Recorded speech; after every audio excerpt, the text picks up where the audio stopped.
Tuhan, kita diberi kesempatan mendengar firman Tuhan. Kita minta tolong Tuhan untuk menjaga hati dan pikiran dari hal-hal yang seolah-olah menarik, padahal merupakan tipu daya untuk mengalihkan perhatian dari firman Tuhan. Kita sampai pada hari ke-95 dan PDKA memberi judul penyembuhan Israel. Nah, ini nggak jelas siapa yang sakit dan siapa yang menjadi dokternya. Kita simak baik-baik firman Tuhan yang penting ini dari Keluaran 15 ayat 22-27 supaya tahu jawabannya. Apa kabar semuanya? Kita bertemu kembali di dalam renungan harian berpetualang di dalam kerajaan Allah. Sebelum kita merenungkan firman Tuhan, mari kita sama-sama berdoa. Bapa di surga, terima kasih. Hari ini kami akan bersama-sama belajar kembali kebenaran firman Tuhan. Tolong perenungan kami pada hari ini. Pimpin hamba-Mu yang akan menyampaikannya. Terima kasih Tuhan. Dalam nama Tuhan Yesus kami berdoa. Amin.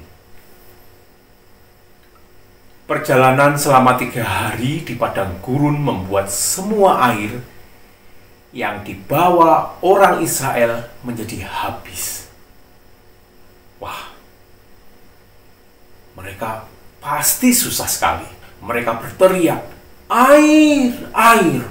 Dan ketika melihat air dari kejauhan, mereka lari dan ternyata sampai didekatinya dan diminumnya air itu, ternyata air itu rasanya pahit. Kemudian orang-orang Israel itu menjadi takut. Jangan-jangan air ini beracun. Kemudian mereka membayangkan, wah, kalau aku sakit bagaimana ya? Wah, mereka membayangkan bila sakit penyakit menyerang mereka selama perjalanan. Padahal waktu di perjalanan tidak ada dokter atau tabib di sana. Tidak seperti di Mesir, di mana banyak tabib yang dapat mengobati dan siap untuk mengobati orang sakit. Lalu mereka mulai bersungut-sungut dan mengeluh kepada Musa karena tidak ada air yang dapat untuk diminum. Dalam keadaan seperti itu, Musa sebagai pengantara antara Tuhan Allah dengan orang Israel menjadi orang yang dipersalahkan.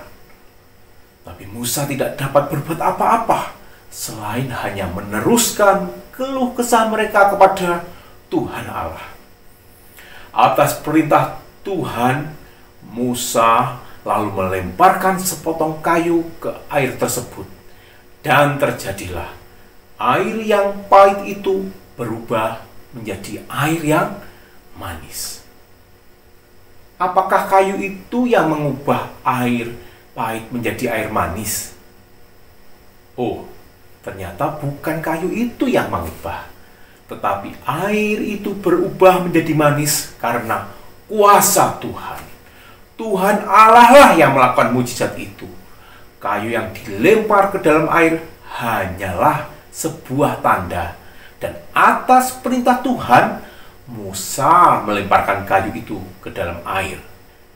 Dan dengan iman, tanda yang dipakai oleh Musa tadi membangkitkan iman orang Israel. Nah, bagaimana dengan kita? Kita harus mendengarkan firman Tuhan, mengamati tanda-tanda yang Tuhan berikan, serta menanti Tuhan dan sepenuh hati. Begitulah cara Tuhan datang kepada kita. Tuhan berkata bahwa perubahan air yang dalam bahasa Yunaninya itu ditulis sebagai penyembuh. Itu merupakan tanda bagi mereka bahwa mereka dapat selalu mengandalkan Tuhan di padang gurun. Tuhan sendirilah yang akan melindungi mereka dari sakit penyakit. Tuhan akan menjadi penyembuh bagi mereka. Dan disinilah pertama kalinya mereka mengetahui nama lain dari Tuhan Allah, yaitu Yehovah Rafa, Tuhan penyembuh. Dan janji ini masih berlaku sampai sekarang. Tuhan datang pada kita sama seperti Dia datang pada umat Israel di masa itu. Dia telah memberikan dirinya kepada kita dalam kasih-Nya yang tidak terbatas melalui Yesus Kristus Tuhan kita. Dan Dia terus memberikan dirinya setiap hari. Dia tidak pernah berhenti mengampuni segala dosa kita dan menyembuhkan segala penyakit kita. Hal ini bukan berarti bahwa Dia melindungi kita dari semua penyakit yang menyerang kita, terus kita sehat terus. Tidak. Tetapi jauh lebih penting dari itu, Ia menyelamatkan hidup kita di dunia yang sementara ini. Supaya kita tidak hidup dalam kesia-siaan. Kita tidak perlu takut. Dia sanggup memulihkan hidup kita. Air itu berasal dari air yang pahit. Maka bangsa Israel menamai tempat itu Mara. Dan di Mara, Tuhan membuat suatu ketetapan dan peraturan untuk mereka. Hanya Tuhan mencukupi segala kebutuhan umat Israel. Peraturannya, umat Israel harus bersandar sepenuhnya kepada Allah. Dan dari Mara, mereka melanjutkan perjalanan menuju Elim. Dan di Elim terdapat 12 mata air yang besar dan 70 pohon kurma. Dan melalui tempat ini sekali lagi Tuhan Allah menunjukkan kemurahan-Nya yang diberikan berlimpah-limpah pada umat pilihannya. Tuhan terus memberikan dirinya sampai sekarang. Dia yang sanggup memulihkan, menyembuhkan hidup kita dari semua dosa dan kesia-siaan. Puji Tuhan, hari ini kita belajar bahwa Tuhanlah yang menjadi penyembuh kita. Bahkan Dialah yang sanggup menjamah hati kita, menyembuhkan diri kita dari segala penyakit dosa-dosa yang menggerogoti kehidupan kita, sehingga kita boleh dibebaskan dan menjadi umat tebusannya. Puji Tuhan. Mari kita berdoa. Bapa di surga, terima kasih buat kasih setia Tuhan, penyertaan Tuhan pada kami, sehingga hari ini kami boleh belajar Engkau adalah Yehovah Rafa, Allah Sang Penyembuh kami. Terima kasih Tuhan buat kasih setia Tuhan yang tidak putus-putusnya pada kami. Kami bersyukur buat kasih setia Tuhan. Dalam nama Tuhan Yesus kami berdoa. Amin.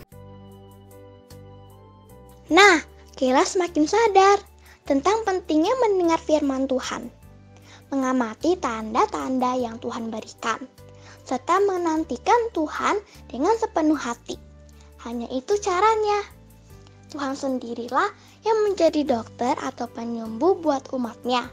Tongkat Musa atau alat-alat lainnya hanyalah tanda untuk membangkitkan imam umat Israel. Hanya itu benarlah pernyataan itu bahwa imam datang dari pendengaran, dan yang sudah pasti benar adalah pendengaran atas firman Tuhan. Jadi berarti bukan tanda lahirlah yang penting ya. Besok teman-teman persiapkan dari Keluaran 16 ayat 1-18. Pelajaran yang sangat menarik.